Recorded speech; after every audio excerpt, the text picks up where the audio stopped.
કેમ છો વાલા બાળકો? મજામાં છો? પાવર ઓફ મેથ્સ યુટ્યુબ ચેનલમાં આપનું હાર્દિક સ્વાગત છે.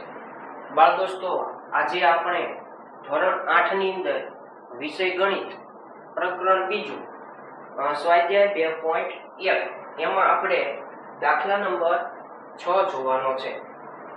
અગાઉના વિડીયોમાં આપણે સ્વાધ્યાય 2.1 માં 1 થી લઈને 5 દાખલા ગણ્યા હતા.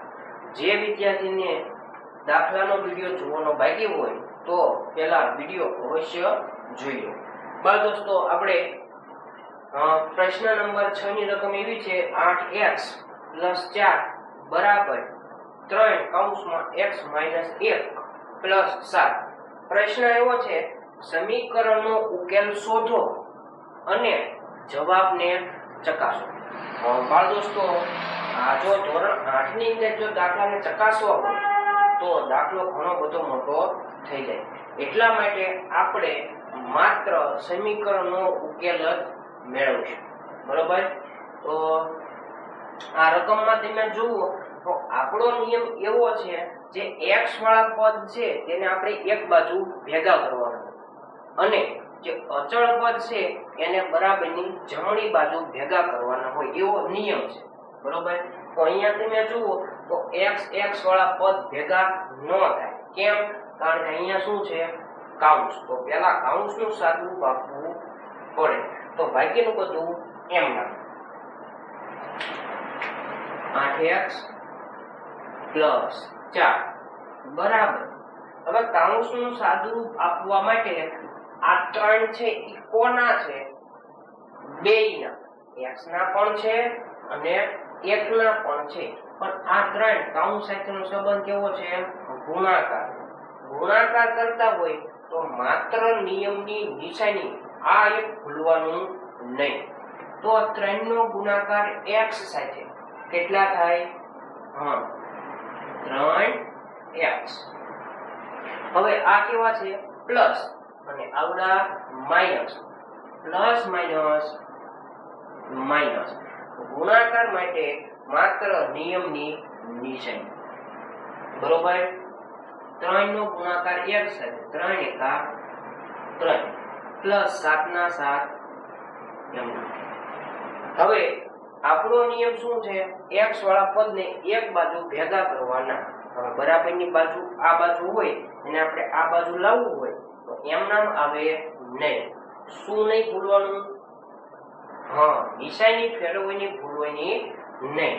તો આ જે x વાળું પદ છે એને આપણે આવવા દઈએ બરાબરની ડાબી બાજુ. હવે આ જે 4 છે એને ક્યાં લઈ જવો પડે? બરાબરની જમણી બાજુ. કેમ? કારણ કે x વાળું પદ તો અહીંયા આવી ગયું એટલે x વાળા પદ ભેગા થઈ જાય. પણ જે આ છે 4 એ અચળ સંખ્યા છે, x વાળી છે નહીં. એટલે તમારે આ સંખ્યાને ક્યાં લઈ જવી પડે? બરાબરની જમણી બાજુ. નિશાનીનો ફેરફાર ભૂલવાનું નહીં. તો 8x આ 3x પ્લસ હતા એને આ બાજુ લાવી તો માઈનસ 3x બરાબરના બરાબર એમ. હવે જમણી બાજુ શું વધે? આ 3x તો આ બાજુ આવી ગયા તો વધ્યું શું? વધ્યા લખી નાખવાના પહેલા -3 + 7. દાખલો પૂરો? ના. પછી શું બાકી? 4 બરાબરની ડાબી બાજુ છે એને આપણે લઈ જવા છે જમણી બાજુ. નિશાનીનો ફેરફાર ભૂલવાનો નહીં. આ +4 છે, જમણી બાજુ જાય તો -4 થાય. હવે જુઓ તો x વાળા પદ ભેગા થઈ ગયા, અચળ વાળા પદ ભેગા થઈ ગયા. હવે સરવાળો બાદબાકી કરીશું તો પ્લસ માઈનસ 8 માંથી 3 જાય 5x. જમી ગયો? ના. શું બાકી? બંનેમાંથી મોટી સંખ્યા ગઈ 8 ની નિશાની આવ્યા? ના. ક્યાં હોય? હંમેશા આગળ હોય. દેખાતી નથી તો પણ કેવા છે? પ્લસ. લખવાની જરૂર નથી. બરાબરના બરાબર એમ. અહીંયા જુઓ તો 3 પદ છે તો બે ના જોડકા કરી દઈએ. Minus plus minus. 7 માંથી 3 જાય 4. મોટી સંખ્યાની નિશાની મોટી તો 7 છે, 7 ની નિશાની પ્લસ લખવાની જરૂર નથી. -4 ના 4 એમ 5x બરાબર 4 માંથી 4 જાય 0. પણ આપણે તો x ની કિંમત મેળવવી છે, તો બેયનો સંબંધ ગુણાકારમાંથી જાય ભાગાકાર. x બરાબર 0 ના છેદમાં 5. x બરાબર 0 નો ભાગાકાર તમે 5 સાથે કરો તો જવાબ હંમેશા 0 આવે. બીજી રીતે યાદ રાખવું કેમ લખવાનું કે ઉપર જો 0 આવી જાય, ઉપર 0 આવે તો જવાબ હંમેશા 0 આવે. એટલે આ સંખ્યાનો જવાબ આવે 0. આને કહેવાય સમીકરણનો ઉકેલ. આપણે ચકાસતા નથી.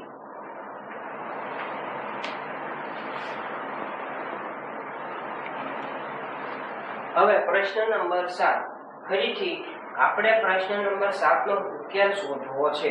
ઉકેલ મેળવવા માટે x વાળા પદને એક બાજુ ભેગા કરવાના અને અચળ વાળા પદને એક બાજુ ભેગા કરવાના.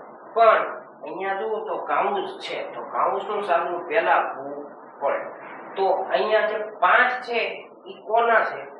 હકીકતમાં આ સંખ્યા છે આની છે અને આ સંખ્યા છે આની છે. એનો મતલબ 5 કોના કહેવાય? બેય. એનો મતલબ આ ભાગાકારમાં છે એને ક્યાં લઈ જવાય? ગુણાકારમાં લઈ જવાય. એટલે જેથી કરીને છેદવાળું હોય તો એ અઘરું પડે, એટલે આપણે છેદમાંથી ભાગાકારમાંથી ગુણાકારમાં લઈ જઈએ, જેથી કરીને કેવું થઈ જાય? સરળ. તો આ 5 છે x સાથે શું કરે? ગુણે. તો 5x બરાબર 4 કૌંસમાં x પ્લસ 10. છેદમાંથી 5 જતા રહે, ભાગાકારમાં હતા એને આપણે લઈ ગયા ગુણાકાર. હવે આ સિમ્પલ પ્રકારનું છે. તો આ કૌંસ 4 છે એના કૌંસ સાથે ગુણી દઈએ. હા, 5x બરાબર 4 નો ગુણાકાર x સાથે કેટલા થાય? 4x. આ પ્લસ છે અને i પ્લસ છે, પ્લસ પ્લસ પ્લસ. 4 નો ગુણાકાર 10 સાથે 4 દાન 40. હવે આપણો નિયમ એવો છે x વાળાને ભેગા કરો. તો આ જે 4x જમણી બાજુ છે એને લઈ જઈએ ડાબી બાજુ. શું ભૂલવાનું નહીં? યાદ રહી ગયું, નિશાની ફેરવવાનું ભૂલવાનું નહીં. તો આ સંખ્યાને આવવા દો ડાબી બાજુ. પેલા 5x - 4x બરાબર 40. આ 40 ની નિશાની પ્લસ છે, લખવાની જરૂર નથી. માઈનસ હોય તો ફરજિયાત લખો. જો તો x વાળા ભેગા 5x માંથી 4x જાય 1x. મોટી સંખ્યા નિશાની લખવાની જરૂર નથી. બરાબર 40. હવે હંમેશા x ની પહેલા સહગુણક હાજર હોય, લખવાની જરૂર નથી. એટલે x બરાબર 40. ત્યાર પછી પ્રશ્ન નંબર 8. અહીંયા તમે જુઓ તો અંશવાળી અને છેદવાળી સંખ્યા છે. જો છેદવાળી સંખ્યા હોય, દાખલાની રીત તો અહીંયા જ છે, પણ જો છેદવાળી સંખ્યા આવે તો હંમેશા લસાવાળી રીત વાપરવી, જેથી કરીને દાખલો સરળ થાય. બરોબર? તો આપણે લસા મેળવશું. બાળ દોસ્તો, અહીંયા તમે જુઓ તો આના છેદમાં 3 છે, આના છેદમાં 15 છે. આપણો નિયમ એવો છે x વાળાને ભેગા કરવાનો, પણ બધાયનો છેદ સરખો થઈ જાય તો બધામાંથી છેદ ગાયબ થઈ જાય. તો પેલા આના છેદમાં કેટલા હોય? કઈ નથી, 1 હોય. આના છેદમાં કેટલા હોય? 1 હોય. જો તો બધાયના છેદ કેવા છે? કેવા છે? અલગ અલગ હોય તો આપણે લસા લઈને છેદ સરખો કરી શકીએ છીએ. તો આપણે પહેલું કામ લસા લઈએ. કોનો? 3 1 15 1. એમાં 1 નો લસા મેળવવાની જરૂર નથી. તો 3 અને 15 નો લસા 2 ના ઘડિયામાં 3. હવે 2 ના ઘડિયામાં 15 નો. 3 ના ઘડિયામાં 3, 3 એકા 3. 3 ના ઘડિયામાં 15, 3 પંચા 15. હવે 5 ના ઘડિયામાં 5, 5 એકા 5. લસા એટલે બધાયનો ગુણાકાર. લસા બરાબર 2 નો ગુણાકાર 3 ગુણ્યા 5 બંને સંખ્યાનો ગુણાકાર 3 પંચા 15 દોસ્તો લસા છે 15 લસા શું કામ કરે છેદ સરખો કરવાનું કામ કરે ક્યાં કરે રકમ લસા છેદ સરખો કરવાનું કામ કરે ક્યાં રકમમાં રકમ ક્યાં અહીં બસ ની આવતા રહ્યો હવે તેના રકમ લખવાય 2x છેદમાં 3 ગુણાકાર ગુણાકાર રકમ લખાઈ ગઈ પછી ગુણાકાર કરવાની નિશાની ભૂલવાની નહીં હવે લસા શું કામ કરે છેદ સરખો કરવાનું કામ કરે કરવાના કેટલા 15 છે કેટલા 3 3 ના ઘડિયામાં 15 ક્યારે આવે 3 પંચા તો 5 રો નીચે અને 5 ઉપર પહેલા રકમ લખવાની પછી ગુણાકારની નિશાની પછી આનો ઘડિયો બોલવાનો એના ઘડિયામાં 15 ક્યારે આવે તો કે 5 તો 5 ઉપર અને 5 નીચે તો ત્યાર પછી રકમમાં આગળ જાઓ તો રકમમાં શું છે પ્લસ 1 ના છેદમાં 1 રકમ છે 1 ના છેદમાં 1 પછી ગુણ્યા ગુણ્યા હવે અહીંયા છેદમાં છે કેટલા 1 બનાવવાના કેટલા 15 તો 1 ના ઘડિયા 15 ક્યારે આવે 15 નીચે અને 15 રકમમાં આગળ જાઓ તો બરાબર ના બરાબર એમ હવે રકમમાં આગળ જાઓ તો કે 7x છેદમાં 15 લસા 15 છે છેદમાં બનાવવાના કેટલા 15 જો કે 15 છે તો આપણે કાંઈ કરવાની જરૂર નથી હવે આગળ જઈએ પ્લસ 3 ના છેદમાં 1 ગુણાકાર ગુણાકાર અહીંયા છેદમાં કેટલા છે 1 લાવવાના કેટલા 15 1 ના ઘડિયામાં 15 ક્યારે આવે 15 વડે ગુણાકાર કરીએ તો જ 15 આવે તો 15 નીચે અને 15 ઉપર હવે બીજું ખાસ ધ્યાન આપવાનું શું અહીંયા બરાબર નિશાની છે ખાસ ધ્યાન આપવાનું બરાબરની નિશાની છે હા તો બધાયનો છેદ સરખો હોય તો ઉડી જાય શું થાય ઉડી જાય ક્યારે ઉડે બરાબરની નિશાની હોય અને છેદ કેવો હોય બધાયનો સરખો તો જ ઉડે બાકી ઉડે નહીં તો બધાયના છેદમાં કેટલા છે 15 તો ઉડી જાય હવે ઉપરનું વધુ ખાલી અંશ વાળું હા આપણે જે હતું એ છેદ વાળું લોચા હતા છેદમાં જ બધું ગાયબ કરી દીધું હવે બંનેનો ગુણાકાર 5 દુ 10x પ્લસના પ્લસ આ બંનેનો ગુણાકાર 15 એકા બરાબરના બરાબર એમના 7x એમના પ્લસના પ્લસ 15 દીરી 45 છેદમાં જે સંખ્યા હતી એ આપણે ગાયબ કરી નાખી હવે આપણે 2.1 માં જે પહેલા 1 થી 5 દાખલા ગણ્યા એવી રીતે આ દાખલો ગણવો x વાળા પદને આ બાજુ અને બીજા સંખ્યા છે અચળ સંખ્યા એને જમણી બાજુ લઈ તો આવા જેવા આને લીધી જમણી બાજુ પણ નિશાની ફેરવવાનું ભૂલવાનું નહીં તો 10x 7 પ્લસ હતા એમ આવે તો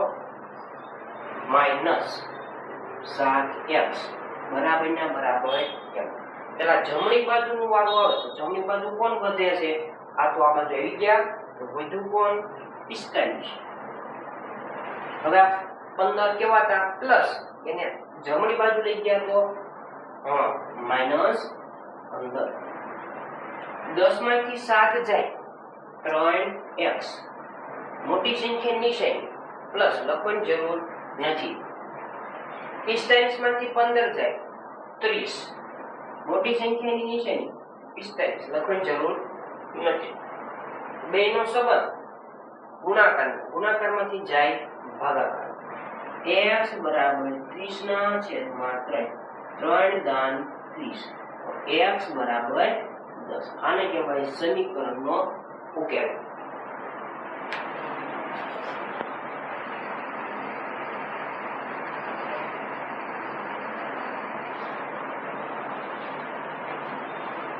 હવે નવમો દાખલો ગણીએ. આપણો નિયમ એવો છે x વાળા હોય તો x વાળા, y વાળા હોય તો y વાળાને એક બાજુ ભેગા કરવાના અને અચળ સંખ્યાને જમણી બાજુ ભેગા કરો. દરેક દાખલામાં આ નિયમ બોલું છું એટલે આપણે યાદ રાખીએ. અહીંયા તમે જુઓ તો અહીંયા છેદમાં 3 છે, અહીંયા છેદમાં 3 છે, આના છેદમાં કેટલા હોય 1, આના છેદમાં કેટલા હોય 1. પણ અહીંયા લસાઈની રીતે પણ દાખલો ગણી શકાય અને y વાળાને એક બાજુ ભેગા કરો અને અચલ સંખ્યાને એક બાજુ ભેગા કરો તો પણ દાખલો થાય. જો લસાઈની રીતે ગણીએ તો દાખલો મોટો થશે એટલે આપણે નાની રીતે દાખલો ગણશું. y વાળાને એક બાજુ ભેગા કરો તો આ જે y વાળું છે એને આપણે લેવી બરાબરની ડાબી બાજુ અને આ જે સંખ્યા છે એને લઈ જઈએ બરાબરની જમણી બાજુ. પણ નિશાની ફેરવવાની ભૂલવાની નહીં. તો 2y આ માઈનસ y છે, જમણી બાજુ લાવો તો પ્લસ y બરાબરના બરાબર એમ. તો પેલા કોણ આવે 26/3. તો આ જે સંખ્યા છે ડાબી બાજુ એને લઈ જઈશું આપણે જમણી બાજુ. તો આ પ્લસ છે તો થાય માઈનસ 5/3. 2y ને 1y 3y. મોટી સંખ્યા નિશાની પ્લસ લખવાની જરૂર નથી. અહીંયા તમે જુઓ તો આપણે પેલું છે બંનેની બાદબાકી. ક્યારે થાય કે છેદ સમાન હોય તો છેદ સમાન જ છે તો છેદમાં 3 ઉપરની બાદબાકી 26 - 5 3y બરાબર 26 માંથી 5 જાય 21. 21/3 3 ના ગણે 21 3 + 21 તો 3y બરાબર 7. વયનો સંબંધ ગુણાકારમાંથી ભાગાકારમાં જાય. y બરાબર 7/3. ત્યાર પછી 10મા નંબરનો આ સ્વાધ્યાયનો છેલ્લો દાખલો. આપણો નિયમ એવો છે y વાળા x વાળા અહીંયા છે m વાળા ભેગા કરો. અહીંયા અચળ સંખ્યા કેટલી છે માત્ર 1. તો આ જે સંખ્યા છે એને આપણે લેવી બરાબરની ડાબી બાજુ. તો 3m આ 5m કેવા છે માઈનસ ના 5m ની નિશાની ક્યાં હોય હંમેશા આગળ એટલે કે કેવા છે પ્લસ લખવાની જરૂર નથી. તો પ્લસ હતા એને આ ડાબી બાજુ લાવ્યા માઈનસ 5m બરાબર નિશાની શું વધે -8/5. જો તો એમ વાળા ભેગા થઈ ગયા તો નિયમ પ્લસ માઈનસ માઈનસ 5 માંથી 3 જાય 2m. પણ ખાસ મોટી સંખ્યાની નિશાની ભૂલવાની નહીં. 3 મોટા 5 ની નિશાની માઈનસ બરાબર -8/5. આના પહેલાના દાખલામાં મેં તમને કીધું હતું બરાબર નિશાની છે. હા તો છેદ સરખો હોય તો ઉડી જાય. એવી જ રીતે બરાબર નિશાની છે શું બંને બાજુ માઈનસ માઈનસ છે હા તો શું થાય ઉડી જાય. આ બેનો સંબંધ ગુણાકારનો છે તો લઈ જઈએ આપણે ભાગાકાર. m બરાબર 8/5 ગુણ્યા 2. હકીકતમાં 2 છે ભાગાકારમાં છે પણ 5 સાથેનો સંબંધ કેવો હોય ગુણાકાર. તો અહીંયા ઉડે છે છેદ 4 × 8. m બરાબર 4/5. આને કહેવાય સમીકરણનો ઉકેલ. બરાબર સમજાઈ ગયું? આઈ હોપ કે બધા જ વિદ્યાર્થીને મારા દાખલા સમજાતા હશે. 1-2 વખત પ્રેક્ટિસ કરશો એટલે 100% આવડી જશે. બરોબર કરશો પ્રેક્ટિસ? હા કરવાની છે પ્રેક્ટિસ.